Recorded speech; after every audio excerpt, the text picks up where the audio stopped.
சேலம் நாடாளுமன்ற தொகுதியில பாத்தீங்கன்னா 2வது தொகுதி பாத்துக்கிட்டீங்கன்னா எடப்பாடி. இந்த எடப்பாடியில மொத்தம் எவ்வளவு ஓட்டு இருக்குன்னு பாத்துக்கிட்டீங்கன்னா 2,74,000 ஓட்டு இருக்கு. இதுல கடந்த முறை ஏடிஎம்கே, டிஎம்கே, நாம் தமிழர், பாட்டாளி மக்கள் கட்சி எவ்வளவு ஓட்டு வாங்கியிருக்கான்றத நான் சொல்றேன். இந்த முறை யார் யார் எவ்வளவு ஓட்டு வாங்கன்றத நீங்க சொல்லுங்க. டிஎம்கே பாத்துக்கிட்டீங்கன்னா 2019ல 1,04,000 ஓட்டு வாங்குறாங்க. அதுவே 2021 சட்டமன்ற தேர்தலில் பாத்துக்கிட்டீங்கன்னா வெறும் 69,000 ஓட்டு மட்டுமே வாங்குறாங்க. இந்த முறை டிஎம்கே கூட்டணி எவ்வளவு ஓட்டு வாங்கன்றத கமெண்ட் பண்ணுங்க. இரண்டாவது பாத்துக்கிட்டீங்கன்னா ஏடிஎம்கே. ஏடிஎம்கே 2019ல பாத்துக்கிட்டீங்கன்னா 96,000 ஓட்டு வாங்குறாங்க. அதுவே 2021ல பாத்துக்கிட்டீங்கன்னா 1,63,000 ஓட்டு வாங்குறாங்க. கிட்டத்தட்ட 60,000 ஓட்டு எக்ஸ்ட்ராவா வாங்கியிருக்காங்க. இந்த முறை ஏடிஎம்கே கூட்டணி எவ்வளவு ஓட்டு வாங்குவாங்கன்றத கமெண்ட் பண்ணுங்க. பாட்டாளி மக்கள் கட்சி பிஜேபி கூட கூட்டணியில இந்த முறை எவ்வளவு ஓட்டு வாங்குவன்றதை கமெண்ட் பண்ணுங்க.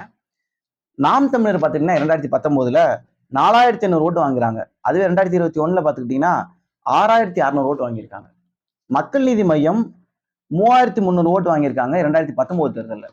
2021 தேர்தலில் பாத்துக்கிட்டீங்கன்னா 1,500 ஓட்டு வாங்குறாங்க. இந்த முறை டிஎம்கே கூட்டணி மக்கள் நீதி மையம் ஒரே கூட்டணியில் இருக்கிறதுனால எவ்வளவு ஓட்டு வாங்குவாங்க, டிஎம்கே கூட்டணி எவ்வளவு ஓட்டு வாங்குவாங்க, ஏடிஎம்கே கூட்டணி எவ்வளவு ஓட்டு வாங்குவாங்க, பாட்டாளி மக்கள் கட்சி மற்றும் நாம் தமிழர் எவ்வளவு ஓட்டு வாங்குவன்றத நீங்க கமெண்ட் பண்ணுங்க. அடுத்த வீடியோல அடுத்த தொகுதியில பார்க்கலாம்.